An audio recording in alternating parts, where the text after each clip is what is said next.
श्री शिवाय नमस्तु भीम हर हर महादेव। दोस्तों, आप सभी लोग जानते हैं 15 अप्रैल 2024 को है चैत्र नवरात्र की सप्तमी तिथि और सोमवार की सप्तमी तिथि। इसीलिए दोस्तों इस दिन की महत्वता बहुत ही ज्यादा बड़ी है और विशेष है।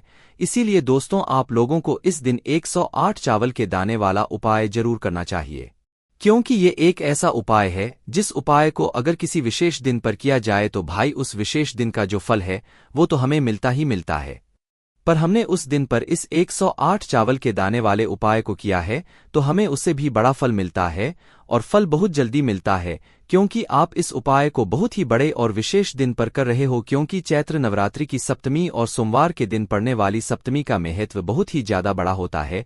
इसीलिए दोस्तों आज की इस वीडियो में हम आप लोगों को 108 चावल के दाने वाला उपाय समझाएंगे, जिस उपाय को करने से अगर आपकी किसी भी प्रकार की मनोकामना है, किसी भी प्रकार की दुख और परेशानी है या प्रकार की आपके जीवन में जो है रोग और परेशानी चल रही है, तो भी आप लोगों को इस 108 चावल के दाने वाले उपाय को इस सोमवार सप्तमी तिथि या चैत्र नवरात्रि की सप्तमी तिथि को जरूर करना चाहिए, क्योंकि ये उपाय आपकी पूरी जिंदगी भी बदल सकता है अगर आप इस उपाय को पूरे मन और पूरे विश्वास से करते हैं।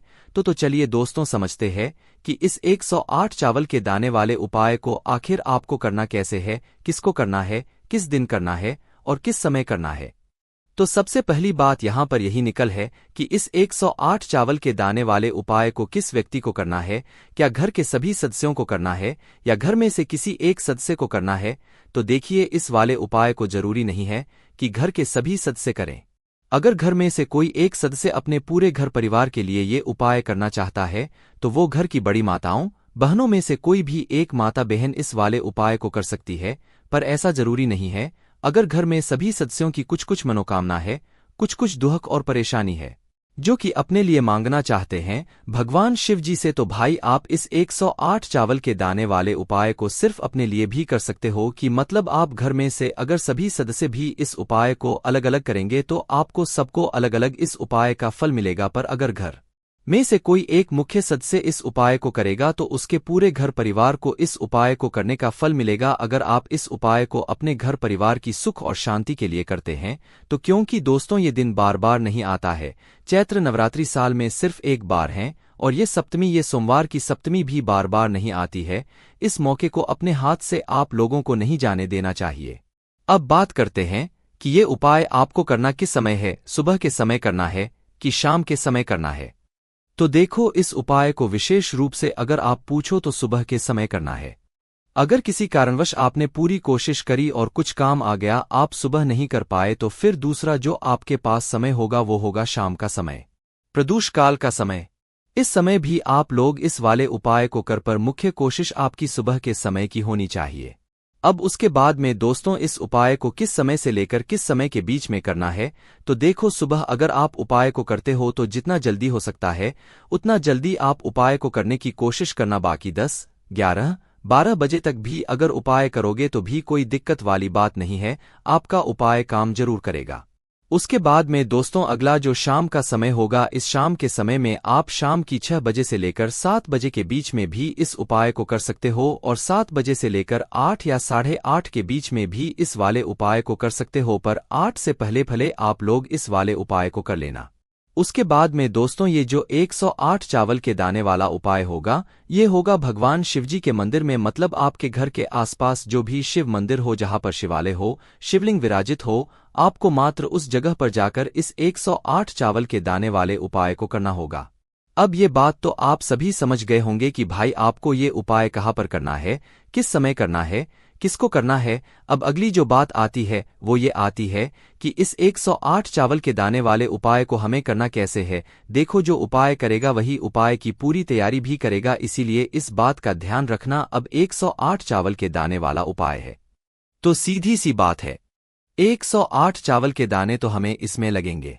पर ये जो चावल के दाने हैं ये हमें लेना कहाँ से है? तो देखिए, हम आपको बता दें कि ये चावल के दाने लेने के लिए आपको बाहर जाने की जरूरत नहीं है, आपको कहीं दुकान पे जाने की जरूरत नहीं है। मात्र आपके घर के रसोई घर में या आप जिसको किचन बोलते हो, आप उसमें जाना और आपके घर के रसोई घर में जो भी चावल बनते हों भाई, उन चावलों में से एक मुट्ठी चावल निकाल लेना। अब ऐसा बिल्कुल मत समझना कि हम पके चावल बोल रहे हैं, हम कच्चे चावल बोल रहे हैं। मात्र आपको अपने घर के रसोई घर में से जाकर उन 108 चावल के दानों को निकाल लेना है। पर 108 चावल देना ऐसे नहीं निकालोगे, पहले एक मुट्ठी या एक कटोरी चावल आप लोग अलग से निकाल लेना। अलग से निकालने के बाद दोस्तों फिर आप लोग उन चावल में से जो है एक एक चावल का दाना अच्छे से छांटना, जो कि 108 चावल के दाने होंगे। पर ये जो 108 चावल के दाने आप लोग ले रहे हो ये ना तो टूटे हुए हों ना कटे पीटे हों, बिल्कुल साबुत चावल के दाने होने चाहिए। अगर टूटा हुआ कटापी दाना हुआ तो भाई फिर आपका उपाय काम नहीं करेगा। इसीलिए आप लोग 108 चावल के दाने अच्छे साबुत सैगे वाले अच्छे से निकालकर छांटकर अलग से रख लेना। और अलग से निकालकर रखने के बाद आप लोग जो है इनको किसी भी एक कागज की पुड़िया में या तो किसी भी एक कटोरी में अच्छे से संभाल कर रख लेना, ताकि एक भी चावल का दाना इधर उधर और आपका उपाय अच्छे से पूर्ण हो जाए। अब यहाँ पर ये चावल के दाने तो हमारे तैयार हो गए हैं। उसके बाद में बात आती है, क्या हम इन चावल के दानों को लेकर सीधा उपाय करने पहुंच जाए इस चैत्र नवरात्र की सप्तमी तिथि या सोमवार की सप्तमी तिथि को? नहीं, ऐसा बिल्कुल भी नहीं करना है। देखो, अगर सुबह के समय आप इस उपाय को कर रहे हो मुख्य रूप से आपको कम से कम 1 लोटा जल भरना है। सिर्फ अगर आप उपाय को करने के लिए जा रहे हो तो 1 लोटा जल जरूर लेकर जाना है। बाकी जो लोग प्रतिदिन शिव जी के मंदिर जाते हैं, पूजन अर्चना करते हैं, सारी पूजन सामग्री लेकर जाते हैं, वो अपनी से ही पूजन करें, उनको कुछ अलग से काम करने की जरूरत नहीं है। पर जो लोग कुछ लेकर नहीं जाते हैं, वो सिर्फ उपाय को करने के लिए जा रहे हैं, वो कम से कम 1 लोटा जो है जरूर लेकर जाए। उसके बाद में शाम के समय की बात करें तो 1 गोलबत्ती का शुद्ध देसी गाय का घी का दीपक आप तैयार करें। कौन से किस चीज का होगा? आटे का दीपक, गोल बाती का, शुद्ध देसी गाय के घी का। ये दीपक मात्र आप तैयार करके और अपने उपाय की सामग्री को अपने साथ में रखकर आप उपाय को करने के लिए जा सकते हैं। अब ये बात हमने क्यों बोली? क्योंकि दोस्तों हमें भगवान को कभी भी ये नहीं चाहिए कि हम अगर आपके पास आ रहे हैं तो सिर्फ हमारे मतलब के लिए आ रहे हैं, हमारी मनोकामना के लिए आ रहे हैं। तो इससे अगर आप पूजन सामग्री भी लेकर जाओगे तो इससे ये कहीं नहीं दर्शाएगा कि हाँ, आप भगवान शिव जी के पास सिर्फ अपने मनोकामना के लिए जा रहे हैं। आप उनकी सच में भक्ति करने के लिए जा रहे हो। इसलिए पूजन सामग्री लेकर जाना थोड़ा बहुत जरूरी हो जाता है।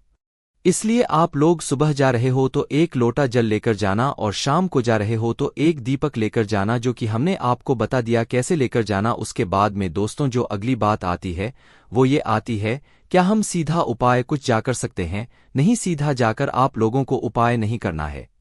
पहली बात तो शुद्धता का विशेष रूप से ध्यान रखना है। इस उपाय को करते समय जब भी आप उपाय को करें तो शुद्धता का ध्यान रखना है। सुबह के समय तो आप स्नान करोगे, धुले हुए या नए वस्त्र पहनकर उपाय करना, और शाम के समय कर रहे हो तो शाम के समय स्नान करने की जरूरत नहीं है। आप हाथ मुंह धोकर भी इस वाले उपाय को कर सकते हो। अब अगली जो मुख्य बात आती है वो ये आती है कि हम अगर सीधा जाकर उपाय नहीं करेंगे तो फिर कब करेंगे? तो देखो, सीधा आप लोगों को जाकर उपाय नहीं करना है। पहले आपको पूजन करना है, अर्चना करना है। जो भी पूजन सामग्री आप लेकर आए हुए हो पहले वो करना है ना, और शिवजी के मंदिर में ही जाना है। आपके घर के पास में जो शिव मंदिर हो वहां पर आप लोगों को जाना है। शिवजी के मंदिर के अंदर प्रवेश करना, पहले दर्शन करना, दर्शन करने के बाद शिवजी के पास में पहुंचना और फिर शिवजी की पूजन अर्चना करना। पहले 1 लोटा जल ही चढ़ेगा। अगर आप लोग 1 लोटा जल वगैरह कुछ लेकर आए हुए हो तो पहले वो जाकर चढ़ा देना। फिर उसके बाद में जो भी आपकी पूजन अर्चना है जो कि आप लोग करना चाहते हो, वो पूजन अर्चना आराम से बैठकर मन और भाव से आप लोग कर लीजिएगा। और पूजा पाठ करने के बाद आपका जो अगला काम रहेगा वो उपाय को करने का ही रहेगा। ये तो सुबह के समय की बात हो गई, पर शाम जब आप लोग जाओगे तो पहले जाकर अपना दीपक जलाओगे। देखो, दीपक जो जलाओगे ना आप लोग वो अपनी माचिस से जलाओगे। अपने घर से अपनी माचिस लेकर जाना, भूल कर मत जाना। आप लोग हर बार कई बार भूल भी जाते हो, इसलिए हम आपको हर बार याद दिला देते हैं। तो माचिस जरूर लेकर जाना और अपनी माचिस से उस दीपक को जलाना।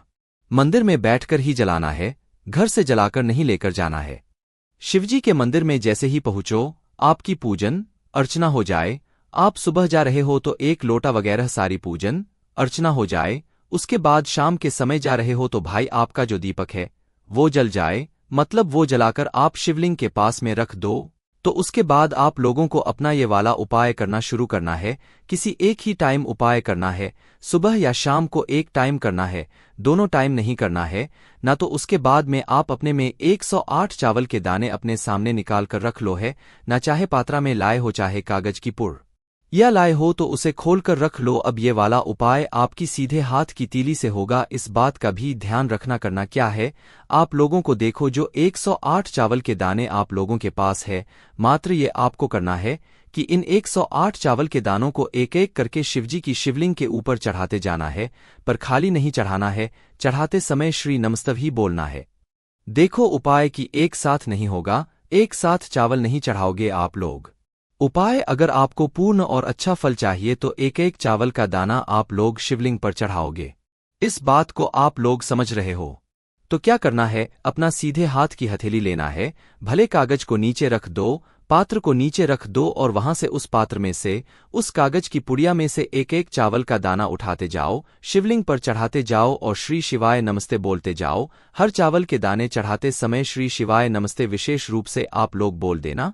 और जैसे ही आप लोग पूरे बल के चढ़ा देते हो, 108 चावल के दाने चढ़ा देते हो, तो भाई आखिरी वाला जो 108वां चावल का दाना होगा, जब आप उसे चढ़ा रहे हो तो श्री शिवाय नमस्ते बोल दीजिएगा। और आखिरी चावल के दाने को चढ़ाने के बाद आप लोग हाथ जोड़कर भगवान से विनती करना, अपनी मनोकामना बोलना, जो भी आपकी मनोकामना है, जिस मनोकामना के लिए आप लोग अपना यह वाला उपाय कर रहे हो। चैत्र नवरात्रि की सप्तमी तिथि, इस सोमवार की सप्तमी तिथि को भाई आप लोग जो है अपनी मनोकामना बोलना। दुख और परेशानी है तो भाई अपनी दुख और परेशानी बोलना, जो भी आपके मन में काम हो, जो भी आपकी जिस भी काम के लिए आप ये कर रहे हो, घर की सुख और शांति के लिए कर रहे हो, तो वो सब काम जो है आपकी जो भी मनोकामना हो वो बोल देना। जैसी मनोकामना बोलते हो, भगवान से हाथ जोड़कर विनती करके उनको धोख दे लेना और 2 मिनट और भगवान शिव जी के नाम का जाप कर लेना, वहीं भगवान शिव जी को निहारते हुए बोलते हुए। जैसे ही आप लोग जाप करते हो, आप मनोकामना बोलते हो, उपाय पूर्ण करते हो, बस आप लोग वहां से भगवान शिव जी के दर्शन करके वहां से उठकर सीधा अपने घर पर वापस आ सकते हो और आपका ये उपाय यहाँ पर पूरा हो जाता है। देखो उपाय तो आप लोगों ने पहले भी सुना होगा, पर उपाय को करने का जब विशेष जन आता है ना, तो हम आपको उपाय जरूर बताते हैं, और उस उपाय का फल जो आपको मिलता है ना, वो बहुत ही जल्दी और बहुत बड़ा होकर मिलता है। इसीलिए आप लोग इस उपाय को जरूर करके देखिएगा। बाकी दोस्तों, इस उपाय करने में अगर आपको कोई भी दिक्कत समस्या आती है तो कमेंट करके पूछ सकते हैं। श्री शिवाय नमस्तु भीम, हर हर महादेव।